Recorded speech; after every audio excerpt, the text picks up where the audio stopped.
students. I hope you're having a wonderful time. I'm sad because the semester's getting closer to being over, and this is my first time doing an online course. And I know that in some ways that is really convenient for everybody. And I know, for example, some of you wouldn't be in the course if it wasn't online. But I do really miss having regular contact with students and kind of getting a sense of where you guys are growing and what you're interested in. But I just want to thank you for a good first time, and to tell you, that I think you're doing really well with a subject that is hard. This week we're doing Augustine in kind of what I think of as an esoteric section of Augustine. I'm gonna focus on the beginning of what you're assigned to read, so the first book of what you're assigned to read, and then the last book of what you're assigned to read, because I think these are kind of the lodestars, not just of your reading for this week, but actually they're key, I think, to interpreting the entire text, right? Something unusual this week, and I'm going to go ahead and just have you read something that I wrote instead of the assigned piece by John Cavadini. And the reason I'm doing this is because I actually found out that it's going to be published soon, and so I feel more comfortable giving it to you. But also I think that it does a really good job of explaining why I think this part of the City of God is so central to interpretation. So I'll be uploading that for you to read. What I want to focus on is sort of, again, this question of context. So typically the way people read the City of God, and I think it's right, is they start off by saying, okay, at the beginning, as Augustine lays out like his idea of the two cities.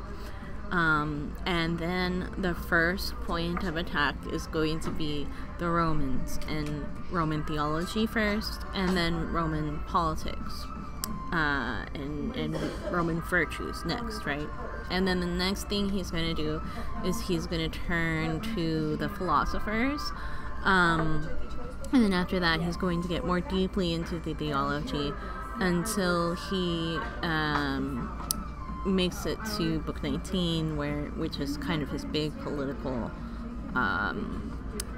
text. Or, I mean, if you were only going to read one thing by Augustine that was political, probably somebody would give you excerpts from Book 19. So Book 10, on my analysis, is not just a turn to the Platonists, though it is. Book 10 is really important because, well, for a couple of reasons.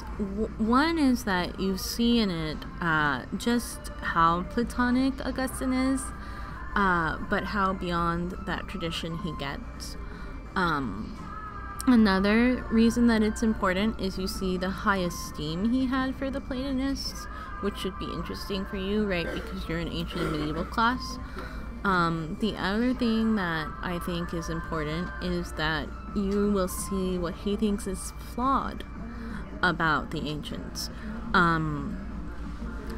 particularly the ancient Platonists, right? I mean, the ancient Platonists, and this may not be clear from the reading you've done so far, but once you get to the Neoplatonists, they really think that the path to salvation and to enlightenment is through the mind, and through attaining a union with the One, right? And the One being, right, the One, the creator of the world, a kind of philosophical God. And so they think that by becoming one through philosophy and philosophical practice and thought and rites, they become one with what is eternal. And this is why they think of it as salvation, right? And I think for a lot of them, after they passed, the thought was they'd become one with this one. Now, this means, of course, that only the people who are capable of that kind of thought have a chance at salvation, have a chance of becoming godlike.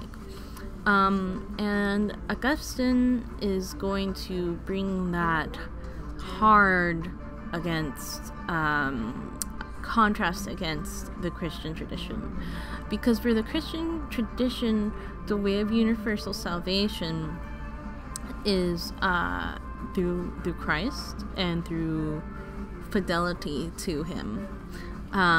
This means that what it means to be virtuous, again, is different than what the Romans have said. So, right, at the beginning, you have Roman religious virtue, and he tells you why that's not really virtue. And then you have Roman political virtue.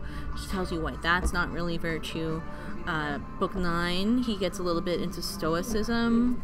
He tells you what its problems are, though he gets more into that in Book 14. And then in Book 10, he's sort of launching why is it this Neoplatonic idea what virtue is. And it's got a number of problems for him. It boils down to pride, right? And we'll look at that in what I'm giving you to read. But the issue with this kind of pride is that it gets in the way not just of real knowledge, right, but also of one of the most central tenets of Christianity, which is love of neighbor. For Christianity, if you're going to be virtuous, it's not just a virtue of the mind. It's a virtue of all of you. And so how you treat your neighbor matters as much. Actually, it matters a lot more than how smart you are. And in terms of the Christian way of salvation, you could be illiterate and you could go to heaven. That is not something that's possible for the Neoplatonists. And so you can kind of see here why I think this is very important. The next thing I think is very important in Book 10 is not just this critique of the Platonists that you encounter, but he's going to focus on some things that I think sound weird, but actually are important. And again, this is in what I wrote that I want you to read. He talks about theurgical rites. And what that is the Neoplatonists thought, like the Christians think, that you need a mediator between God and the divine, because God is eternal and changing.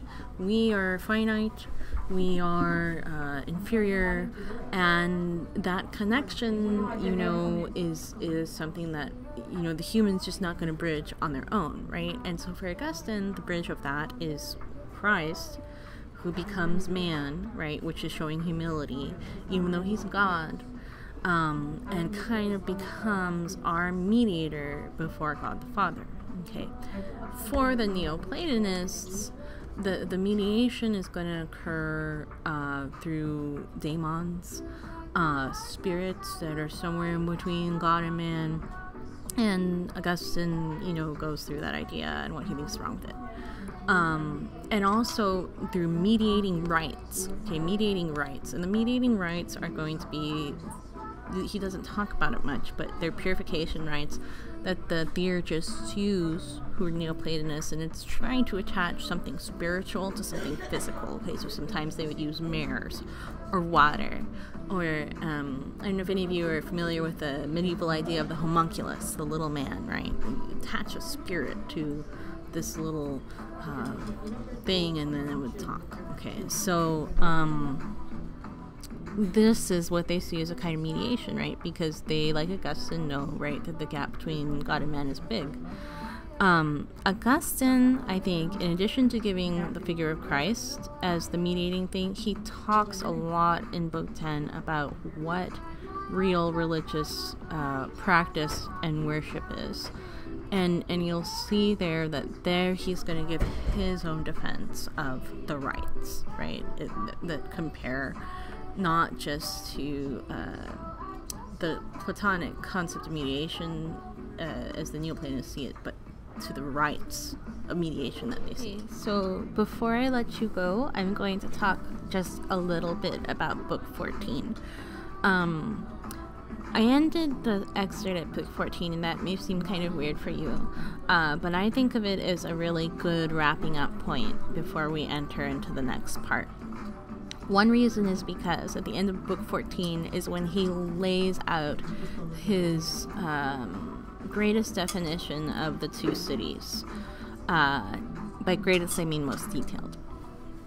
And the other reason is because, or another reason is because the opening is also very strong in describing what he thinks is going on with the two cities, and pay attention there to the use of the expression customs, rights, things like that. He's seeming to think that the cities transcend just one nation, one way of life. But what Book 14 does that I think is really important is it gives us a narrative of the human and what we are like and where we went wrong. And he does this from a theological perspective and from a psychological perspective, and all of it's integrated and I think very good. So he's going to talk about the fall, and I always contextualize the fall because you never know what experience students have. So Augustine's a theorist of the fall. He's famous for this, right? He articulates it maybe the best or the most influentially, right? People either hate him or love him for it. And it's this idea that after God had created man and woman, that we fell from grace. And so Augustine spends a lot of time trying to describe what that fall means, what it is. And the way that I encourage you to think about it is to think about it as the fall. It's not just disobedience. It is the breaking of a friendship with God. Adam and Eve, for Augustine, have this kind of oneness with God in the sense they're walking in the valley with him. They're seeing him when he comes in the evening. To spend time with them. He delights in them. And this is what we were made for, this kind of companionship with each other, Adam and Eve, and then this companionship with God. And so, again, you see this idea, right, which you saw in Book 10, about being united to the one. Okay, so in the fall, you lose that because they turned away from everything they needed to be human, to be happy, to be fulfilled for a lesser good, right? Which was this eating of a forbidden fruit, right? And the serpent says, this will make you like God. He doesn't want you to be like him. And so what that shows for Augustine is sort of the death of trust. It's not just disobedience. It's that man and woman thinks in the fall that they know better than God, that they can do better than God, that they can want better for God or from God than God wants for them. And he thinks this is pride again, right? And it's because how could God not want what was really good for us? And how could what he gives us or tell us is good not really be good? This is what Augustine thinks. So it's kind of like this skepticism of God's goodness, the skepticism of what he wants for you, is the death of trust, which leads to disobedience. And Christ is the one who restores this. You can see again how the themes with Book 10 are like all here, right? He's the mediator. Now, you see a really important distinction. The city of God lives by the Spirit. The city of man lives by the flesh. And Augustine's very clear here. It does not just mean that spirit good, flesh bad. Okay, this is something the Platonists do, the Gnostics do. He thinks it's totally wrong, right? Because God came into a human form and redeemed it. And creation has this kind of positivity for Augustine that it doesn't for the Platonists. And it's something you'll see in him and you'll see in Aquinas' departure from the Platonic tradition. But what the spirit and the flesh mean for him are living by love of God or living by love of self. Okay, love of God is a love of truth as well. Love of self is a love of the lie. And it has its basis in pride. Love of God has its basis in humility. And if you love God, you see things more clearly. So I'll give you an example. Why does he think love of self is love of a lie? He's not saying to hate yourself, and that's why he thinks it's so important that you don't just think that the flesh-spirit distinction is one of self-hatred, hating the body, etc., etc. What he means is, and this is why he spends so much time on the fall, go back to what the fall is. God made us for himself, for relationship with him. Augustine says, we reject that, but we don't know enough to really reject that. We don't know enough to really know that that is a good thing. And so in our human limitation, we make this judgment that's the wrong judgment because we don't trust him. And in doing that, we follow a lie. And the lie is what? Well, remember, the snake says you do this and you'll be like God. And the lie behind that is you can't trust what God really wants for you, is being good. You can't. And so for Augustine, someone who lives by the flesh is someone who lives by a lie. He spends a lot of time developing this. And that lie is that we are not made to be in companionship with God, and God does not want us. And that's why pride here, it has so many meanings, right? It means saying, hey, I'm the one in charge, right? Which is what Satan did. Or it means, hey, God, I don't trust your plan. And I want to put distance between myself and you, and I want to be the one to make the rules here. But that comes from a type of prideful insecurity, wanting to be in control. In book 14, though, then he raises the question, okay, so we've gotten rid of this whole spirit-flesh division as being literal. What does it mean to be someone who lives on earth by the Spirit? And this is gonna mean you gotta spend some time looking at the emotional life, because for Augustine, the emotional life directs our actions, and the emotional life is a result of what we love. So if you love God, what you're oriented toward, how you react to things, is going to be different than if you love self to the exclusion of God. Okay, so this doesn't mean that you don't have emotions like fear or anger or desire or joy. Those are the 4 emotions for him.